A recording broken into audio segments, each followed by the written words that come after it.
السلام علیکم ورحمۃ اللہ۔ الحمدللہ، روزوں کے احکام۔ تیسرا سبق، روزے توڑنے والی چیزیں، یعنی کن چیزوں سے، کن کاموں سے روزہ ٹوٹ جاتا ہے۔ نمبر 1، جان بوجھ کر کھانا اور پینا۔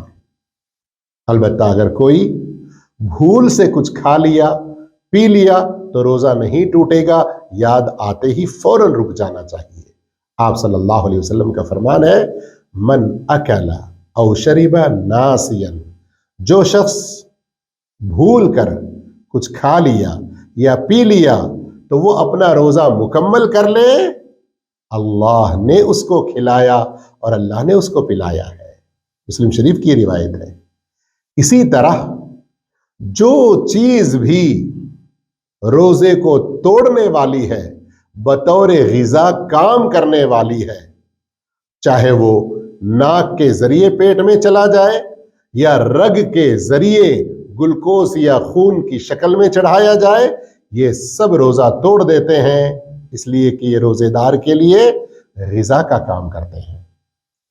نمبر 2، جس سے روزہ ٹوٹتا ہے، جماع، میاں بیوی کا آپس میں صحبت اختیار کر لینا۔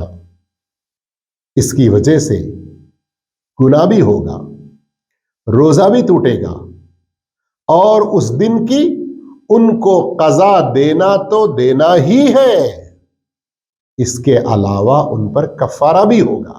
گردن آزاد کرنا ہے، اگر اس کی طاقت نہ ہو، لگاتار 2 مہینے کے روزے رکھنا ہے، الا ہے کہ کوئی شرعی عذر آ جائے، جیسے خواتین کی اپنی ماہواری کی مجبوری، یا کوئی درمیان میں عید کے دن آ جائے، ایام تشریق آ جائے، اس طرح کوئی بیماری اور اچانک سفر لاحق ہو جائے تو الگ بات ہے، لیکن جان بوجھ کر درمیان میں ناغہ اور چھٹی کرنے کے لیے بیماری کا بہانہ نہ بنائے اور سفر نہ کرے۔ اگر کسی نے بغیر شرعی عذر کے 1 دن کا بھی روزہ چھوڑا تو پھر نئے سرے سے لگاتار 2 مہینے کے روزے رکھنے پڑیں گے۔ اگر کوئی ایسا بوڑھا ہو جائے یا بیمار ہو یا کوئی شرعی عذر ہو کہ وہ روزہ نہیں رکھ سکتا تو پھر ایسی صورت میں اس کے بدلے 60 مسکینوں کو کھانا کھلائے۔ نمبر 3، ارادے کے ساتھ منی کا نکالنا۔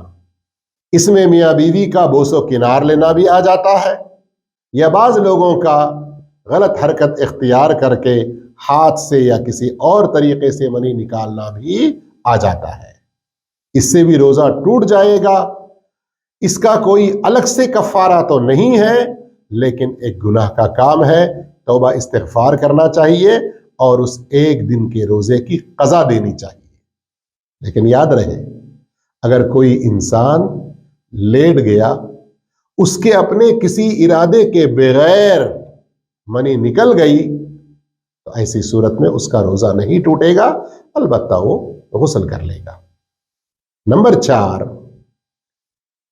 پچھنے لگا کر خون نکالنے یا خون دینے سے روزہ ٹوٹ جاتا ہے۔ آج کل جیسے کپنگ کہتے ہیں، حجامہ۔ البتہ اگر کوئی شخص صرف ٹیسٹ کے لیے تھوڑی سی مقدار خون کی دے دیتا ہے تو اس سے روزہ نہیں ٹوٹے گا، لیکن یاد رہے، روزے کی حالت میں بلڈ ڈونیشن جسے کہتے ہیں، خون کا عطیہ دینا، یہ بھی درست نہیں ہے۔ ہاں، اگر روزے کی حالت میں نکسیر پھوٹے، جیسے کچھ لوگوں کی ناک سے یا دانت کے ٹوٹنے سے یا کوئی زخم لگ کر خون نکل آئے تو اس سے روزہ نہیں ٹوٹے گا۔ نمبر 5، جان بوجھ کر قے کرنا، قے لے آنا، قے کرنا۔ اگر کوئی اس کے اپنے اختیار کے بغیر قے آ گئی تو اس سے روزہ نہیں ٹوٹے گا۔ ایک بات یہاں یاد رہے، یہ ان چیزوں کا جو ذکر ہوا ہے کہ ان سے روزہ ٹوٹے گا، یہ اسی وقت جب کوئی انسان جانتے بوجھتے کرے، اپنے ارادے کے ساتھ کرے۔ اگر کوئی شخص شرعی حکم سے نا واقف ہو یا وقت کے بارے میں صحیح علم نہ رکھتا ہو، مثلا اسے یہ گمان ہوا کہ ابھی طلوع فجر نہیں ہوا، فجر کا وقت داخل نہیں ہوا، یا یہ سمجھ بیٹھا کہ سورج غروب ہو چکا ہے اور کھانے پینے لگا، لیکن جیسے ہی پتا چلے اس کو کہ فجر کا وقت داخل ہو چکا ہے، روزہ شروع ہوا، یا ابھی سورج نہیں ڈوبا، افطار کا ٹائم نہیں ہوا، فوراً رک جائے تو پھر اس کا روزہ نہیں ٹوٹے گا۔ دوسری شرط یہ ہے اسے اپنے روزے کے بارے میں یاد ہو، اگر بھول سے کچھ اس نے ارتکاب کر لیا تو بھی اس کا روزہ صحیح ہے۔ تیسری شرط یہ ہے کہ وہ یہ کام اپنے ارادے سے کرے، یعنی اگر کوئی اس پر زبردستی کرے کھانے کے لیے، پینے کے لیے، کوئی اور دوسری روزے توڑنے والی چیز، وہ اپنے ارادے سے نہ کرے، کسی کی زبردستی سے، تو ایسی صورت میں بھی اس پر قضا نہیں ہے اور اس کا روزہ بھی نہیں ٹوٹے گا۔ چھٹی چیز جن چیزوں سے روزہ ٹوٹ جاتا ہے، خواتین کو ماہواری کا شروع ہو جانا یا ان کی زچگی کا ہونا، اولاد کا ہونا، اس صورت میں بھی روزہ ٹوٹ جاتا ہے۔ اگر وہ روزے کی حالت میں رہتے ہوئے ایسا ہو تو اس دن کا روزہ بھی ٹوٹ جائے گا، بعد میں جب پاک ہو جائیں تو اس دن کی اور جتنے دن کا روزہ وہ نہیں رکھ سکے ہیں اپنے اس عذر کی وجہ سے، وہ بعد میں قضا کریں گے۔ اللہ رب العالمین سب کو نیک توفیق دے۔ اگلا چوتھا سبق سننا نہ بھولیں، پھر ملاقات کریں گے۔ السلام علیکم ورحمۃ اللہ وبرکاتہ۔